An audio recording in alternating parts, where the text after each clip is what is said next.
Hello മക്കളെ, ഇദ്ദേഹം ആരാന്ന് നിങ്ങൾക്കറിയാം അല്ലേ? ഇദ്ദേഹമാണ് ശ്രീനാരായണ ഗുരു. ആരാണ് ശ്രീനാരായണ ഗുരു? ഇപ്പം നിങ്ങൾ പല സ്ഥലത്തും പല ക്ഷേത്രങ്ങളിലും SNDP ക്ഷേത്രങ്ങളിലൊക്കെ ഇദ്ദേഹത്തിൻ്റെ ചിത്രം കണ്ടിട്ടുണ്ടാവും, പ്രതിമ കണ്ടിട്ടുണ്ടാവും. അതേപോലെ തന്നെ വീടുകളിൽ ഇദ്ദേഹത്തിൻ്റെ ഫോട്ടോ കണ്ടിട്ടുണ്ടാവും അല്ലേ? അപ്പോൾ ആരാണ് ശ്രീനാരായണ ഗുരു എന്ന് നമ്മൾ അറിഞ്ഞിരിക്കണം അല്ലേ? ആരാണ് ശ്രീനാരായണ ഗുരു? ഒരാൾ നിങ്ങളോട് ചോദിക്കുകയാണ്, ആരാണ് ശ്രീനാരായണ ഗുരു എന്ന് ചോദിച്ചാൽ നിങ്ങൾ എടുത്ത വഴിക്ക് എന്ത് പറയണം? അദ്ദേഹമാണ് കേരള നവോത്ഥാന നായകൻ, അല്ലെങ്കിൽ കേരള നവോത്ഥാനത്തിൻ്റെ പിതാവ് എന്നറിയപ്പെട്ട സാമൂഹിക പരിഷ്കർത്താവാണ് ആര്? ശ്രീനാരായണ ഗുരു. ഇംഗ്ലീഷിൽ എങ്ങനെ പറയും? Father of Kerala renaissance.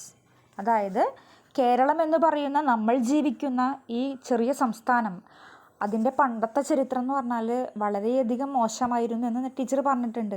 തൊട്ടുകൂടായ്മ, തീണ്ടിക്കൂടായ്മ എന്നിങ്ങനെ പല അനാചാരങ്ങളും നിലനിന്നിരുന്ന ആ സമയത്ത് അതിന് എതിരെയൊക്കെ പ്രവർത്തിച്ച ഒരു സാമൂഹിക പരിഷ്കർത്താവായിരുന്നു ഇദ്ദേഹം. ഇദ്ദേഹത്തിൻ്റെ പല പല ആശയങ്ങളുണ്ട്, ഒരുപാട് പഠിക്കാനുണ്ട്. എന്നാലും നമ്മൾ കുറച്ചൊക്കെ മനസ്സിലാക്കേണ്ട കാര്യങ്ങളുണ്ട്. അദ്ദേഹത്തിൻ്റെ വളരെയധികം പ്രശസ്തമായിട്ടുള്ള വരികളാണ് ഒരു ജാതി, ഒരു മതം, ഒരു ദൈവം. അതായത് നമുക്ക് ഏവർക്കും അറിയാലേ, നമ്മൾ ഒരു ജാതിയേ ഉള്ളൂ, മനുഷ്യജാതി അല്ലേ? ഒരു മതമേ ഉള്ളൂ നമുക്ക് അല്ലേ? മനുഷ്യത്വം, ഒരു ദൈവം, നമുക്ക് ഒരു ദൈവമേ ഉള്ളൂ. അല്ലാതെ പല പല ജാതി അതിൻ്റെ പേരിലൊന്നും നമ്മൾ എന്ത് ചെയ്യേണ്ട കാര്യമില്ല, തല്ലുപിടിക്കേണ്ട കാര്യമില്ല. അപ്പോൾ ഒരു ജാതി, ഒരു മതം, ഒരു ദൈവം എന്ന് ജനങ്ങളോട് ആഹ്വാനം ചെയ്ത സാമൂഹിക പരിഷ്കർത്താവാണ് ആര്? ശ്രീനാരായണ ഗുരു. ഇനി അദ്ദേഹത്തിൻ്റെ വേറൊരു വാക്കാണ്, അവനവനാത്മസുഖത്തിനാചരിക്കുന്നവ അപരന്ന സുഖത്തിനായി വരയണം. നമ്മൾ ചെയ്യുന്ന ഓരോ കാര്യങ്ങളും മറ്റുള്ളവർക്കും കൂടി ഗുണം ചെയ്യണം എന്നും പറഞ്ഞത് ആരാ? ഇദ്ദേഹമാണ്. അവനവനാത്മസുഖത്തിനായി ആചരിക്കുന്നവ അപരന്നം സുഖത്തിനായി വരയണം. ഓക്കെ, പിന്നെന്താ അദ്ദേഹം എന്തൊക്കെയാണ് ചെയ്തിരുന്നത്? അതായത് കേരളത്തിൽ പണ്ട് സവർണ മേൽക്കോയ്മ ഉണ്ടായിരുന്നു. അതായത് എന്താ പറയുക, മുന്തിയ ജാതി, കീഴ് ജാതി എന്നുള്ള ഇതൊക്കെ ഉണ്ടായിരുന്നു. മുമ്പ് ടീച്ചർ ക്ലാസ്സിൽ പറഞ്ഞിട്ടുണ്ട്. സവർണ മേൽക്കോയ്മ ഈ ബ്രാഹ്മണന്മാർക്കൊക്കെ ആയിരുന്നു ഭയങ്കര അധികാരം അല്ലേ? അപ്പോൾ സവർണ മേൽക്കോയ്മയ്ക്കെതിരെയും അതേപോലെ തന്നെ തൊട്ടുകൂടായ്മ, തീണ്ടിക്കൂടായ്മ എന്നീ സാമൂഹിക അനീതികൾക്കൊക്കെ എതിരെ പോരാടിയ മഹാനാണ് നമ്മുടെ ശ്രീനാരായണ ഗുരു.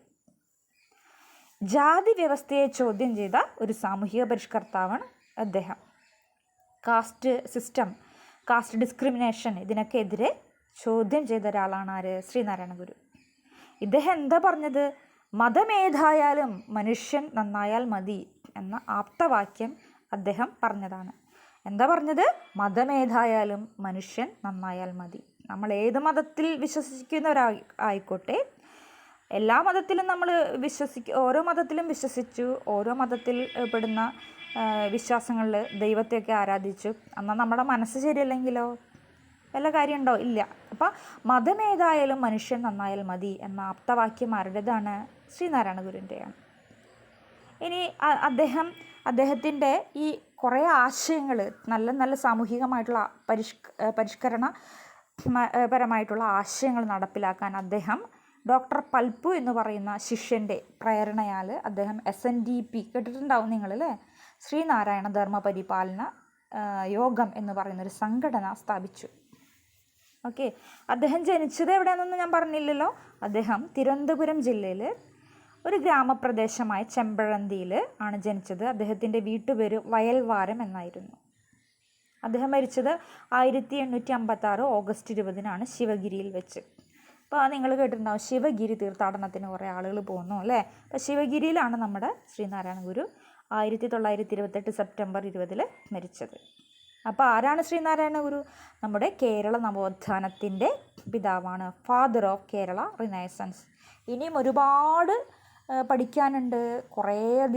വളരെയധികം പണ്ഡിതനായിട്ടുള്ളൊരു വ്യക്തിയായിരുന്നു ശ്രീനാരായണ ഗുരു. അദ്ദേഹം ഒരുപാട് പുസ്തകങ്ങൾ എഴുതിയിട്ടുണ്ട്.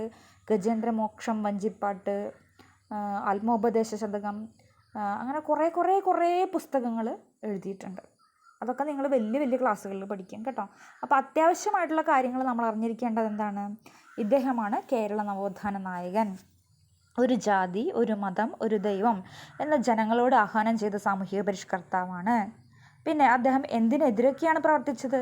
തൊട്ടുകൂടായ്മ, തീണ്ടിക്കൂടായ്മ, പിന്നെ ജാതീയമായിട്ടുള്ള തരംതിരിവുകൾ, അതിനെതിരെയൊക്കെ, പിന്നെ സവർണ മേൽക്കോയ്മയ്ക്കൊക്കെ എതിരെയാണ് അദ്ദേഹം എന്ത് ചെയ്തത്? പ്രവർത്തിച്ചത്. ഓക്കെ, അപ്പോൾ ഇത് ഇത്രയും കാര്യങ്ങൾ മക്കൾ ഓർത്തിരിക്കുമല്ലോ. Okay, thank you.